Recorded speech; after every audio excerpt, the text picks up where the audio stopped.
Kita melanjutkan pelajaran kita di Injil Yohanes. Sekarang pasal 10 ayat 19, ayat 20 dan 21. Sekali lagi meringkaskan pasal 10 ayat 1 sampai 21, pembagiannya seperti ini. Pasal 10 ayat 1 sampai 6, Tuhan Yesus adalah gembala. Ayat 7 sampai 10, Tuhan Yesus adalah pintu. Ayat 11 sampai 18, Tuhan Yesus adalah gembala yang baik, kembali ke situ. Dan bagian kita ini, ayat 19 sampai 21, ada dua tanggapan dari mereka yang mendengarkan kata-kata Tuhan Yesus. Sekali lagi, ada tanggapan yang berbeda-beda, dua tanggapan dari mereka yang memperhatikan Tuhan Yesus Kristus. Ada mereka yang menghina dia, siap melempari dia dengan batu. Ada juga orang yang membela dia. Pasal 10 ayat 19. Maka timbullah pula pertentangan di antara orang-orang Yahudi karena perkataan itu. Banyak di antara mereka berkata, ya. Jadi sekali lagi, pertentangan. Kata pertentangan ini, skisma, juga dipakai di dalam pasal 7 ayat 43 dan pasal 9 ayat 16 dengan arti yang sama. Ini suatu tema yang penting bagi Rasul Yohanes di dalam bagian ini.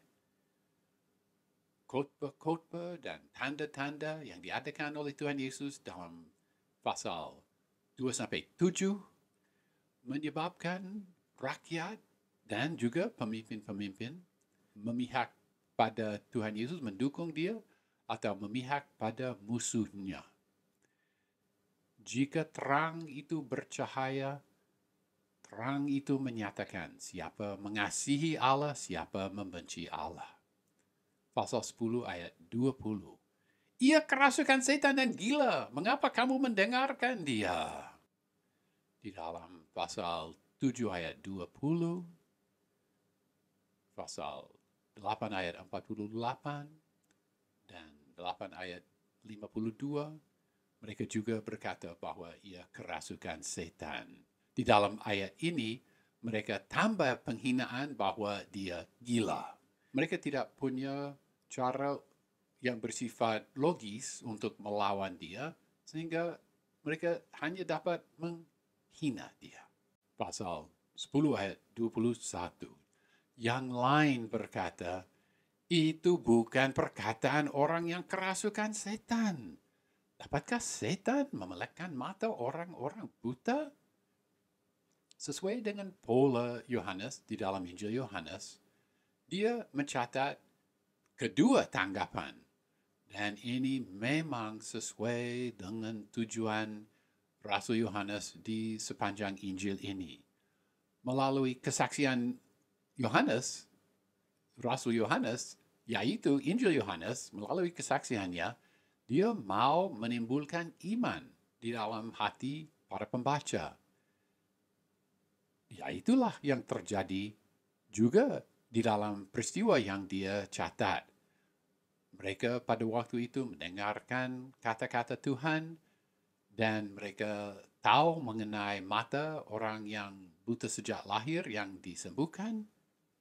Dan hati mereka berubah, mereka terbuka terhadap Tuhan Yesus Kristus. Sebenarnya di dalam ayat ini tidak dicatat bahwa mereka percaya.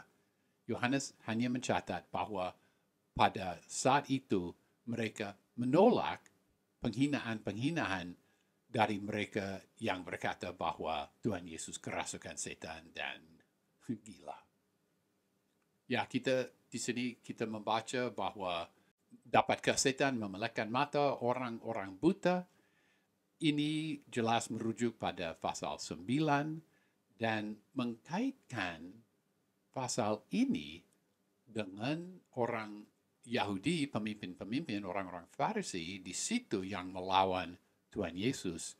Mereka dikaitkan dengan pencuri dan perampok di dalam pasal ini.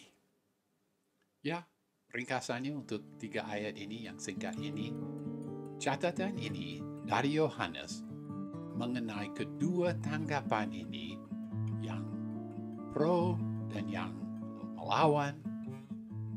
Ini menutup bahasan ini mengenai Tuhan Yesus sebagai Gembala dan Tuhan Yesus sebagai